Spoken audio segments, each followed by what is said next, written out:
Hey, this Omar, and just a quick recap of the Monday night game between the Bengals and the Browns. And hey, man, I ain't expect to see that. It's crazy because you know these past few weeks that since the Bengals done got hot, everybody been on their line and talking about, you gotta watch out for, Joe Burrow and this and Joe Burrow that. And, Cleveland gave a lot of games away that, like, their record should be a lot better than what it is. And, they was on prime time and showed out big time. Like, like I said, I didn't see this because I definitely thought the Bengals was gonna win the game, and the Browns came out there and just dominated. From the jump, it wasn't even a game for real.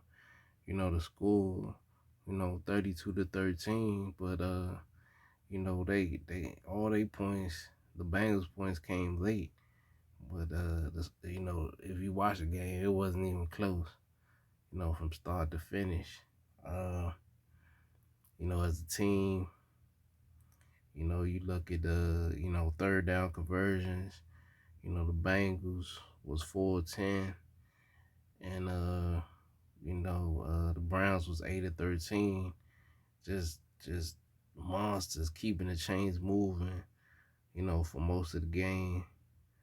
In the red zone, the Bengals was 1-1. Cleveland was 4-5. 80%. You can't beat that. Time possession. Cleveland had the ball for 36 minutes, and the Bengals had it for 23 minutes. Just like I said, just dominated the game. This is a total domination. Stat wise, you run down the Bengals stats. Burrow was 25-35, 232 yards, 2 touchdowns, 1 interception, passer rate of 96.4. But like I said, like them that you take away that bomb, and he barely hit 200. You know what I'm saying? And this is was those was like what you call them? Empty calorie type of yards. You know what I'm saying? Those yards then wasn't within the flow of the game. You know what I'm saying? Cause the Browns was definitely on their neck running the ball. Mixon definitely underperformed big time. He had 8 carries, 27 yards. As a team, they had 10 carries for 36 yards. Just a non-factor. I mean, they didn't have Chase out there, so it was up to Higgins and Boyd and Hurts to kind of like, you know, be the pass catchers that they leaned on. Higgins had 3 for 49. He had that 41-yard bomb in the second half. So aside from that, he had two for 8, and he had 1 touchdown. Hurst had 4 for 42, and 21 was his longest, and Boyd had 3 for 38, a touchdown, and the 14-yarder was his longest. Mason had 3 for 32 on 9 targets. So, like I said, just non-existent. You know what I'm saying? Burrow, he lost. He fumbled the ball once, gave it up to the defense. The defense had a fumble, and a forced fumble recovery, and interception. They also had 2 sacks, but it wasn't even about that. The QB hits, they had 7, but it was just constant pressure that kind of made Burrow really wasn't comfortable for the whole game. This is what the Browns' fifth straight win over the Bengals, and the Bengals will the past 3 games, the Bengals been considered the better team out of the two. And like I said, the Browns just been getting dubs on them. You look at the stats, and the man on the screen right here showed out. I be talking shit about him, saying like he's been a solid back up, but kind of sometimes he be performing within the flow of the game, and then in the fourth quarter he'll make like a dumb turnover. But tonight he was perfect. He had a perfect passer rating. He had 17 completions, 22 attempts, 278 yards, one touchdown, zero interception, 133.7 passer rating. Like, you can't get no better than that. You also mix that in with Nick Chubb. He had 23 carries, 101 yards, 4.4 yard carry, two touchdowns. 21 yarder was his longest. Kareem Hunt, they kind of what you call that, when you kind of advertise something for somebody, like, yeah, all right, if y'all want them, we just giving y'all a sample. Like, he been like, he ain't really got touched up these past few years being in Cleveland. And so, especially this year, so he had 11 carries, 42 yards. A 15-yarder was his long. He also had 4 receptions for 30 yards on 4 targets.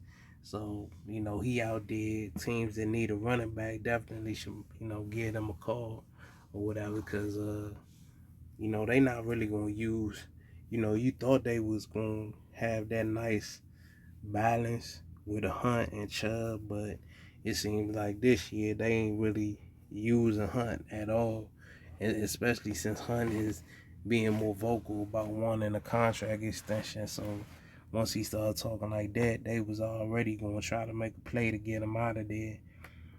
So receiving the ball, altogether, the team had 44 carries, 172 yards, and 3 touchdowns. Jacoby Brissett also had a touchdown run. So, like I said, Jacoby, one of his better games in the past few years. He done had a game where he done had more yards, but just overall where he was mistake free. And then the fact that it was a primetime game, you got to give him a hella props. Amari Cooper had 5 receptions, 131 yards, a 53-yarder. Was his longest on 7 targets. Peoples Jones, he had 4 for 81 on 4 targets. And yeah, man, they was shredding the Bengals defense. Like I said, I thought it was gonna be the other way around.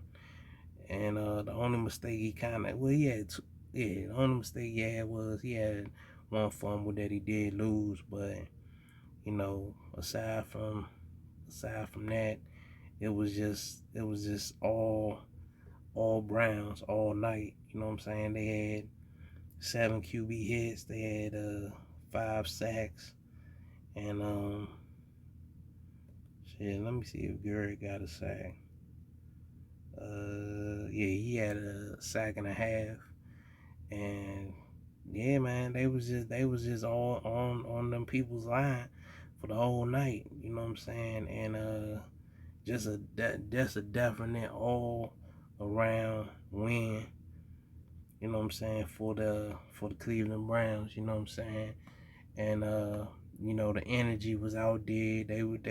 Cleveland definitely got a hella crowd, and they showed out. And if you look at the let me see if I can see that. Yeah, just if you look at the flow of the game, it was 25. It was 25 nothing. You know what I'm saying, before the Bengals actually got on the board or whatever. So, much respect to Cleveland. They was definitely well prepared. I guess Bengals is one of them teams that they get up for, maybe because it's a rivalry game within Ohio. I don't know what, but like I said, the past 3 times that the Bengals had you would probably say a better team, but for some reason the Bengals don't be showing up against the Browns out of everybody in that division. So they gonna run it back, I guess, in a few weeks to see whether they can avoid getting swept. Because if they go and it be 6 straight, that'll be 3 straight seasons that the Browns done swept the Bengals. So it's Jacoby, man. He probably just need, because the man is coming back in a couple of weeks, right? So what, we going into week 9, so probably a month from now, right? So they could find a way to cause I know they got a bye week coming up soon. So if they can just go like maybe win two and lose one or whatever, then they still have a shot for the wild card spot. No, they got one top 5 running back. And Cooper been having a solid year, and you wouldn't have thought it with Jacoby throwing him the ball. And so as soon as Watson just slide up in there, everybody's stats is gonna creep up just a little bit. Just a little bit. Like, where it's at right now, you gonna see that thing just go up just another notch, man. Like that offense is gonna be on some next level shit. So, I'm interested to see what, whether Hunt gets traded, tomorrow, and see what they get for him. Whether they gonna get somebody they can plug in right now, or whether they can they just gonna stockpile on draft picks. But like I said, phenomenal performance by this man on the screen. Hands down to him. He gets dogged out a lot of games, a lot of weeks. He gets dogged out, because he always be coming up just a little bit short. But tonight he put it all together and put on a great performance. So, much respect to him. All right, that's just my thoughts on it. Have good. Thank you for listening.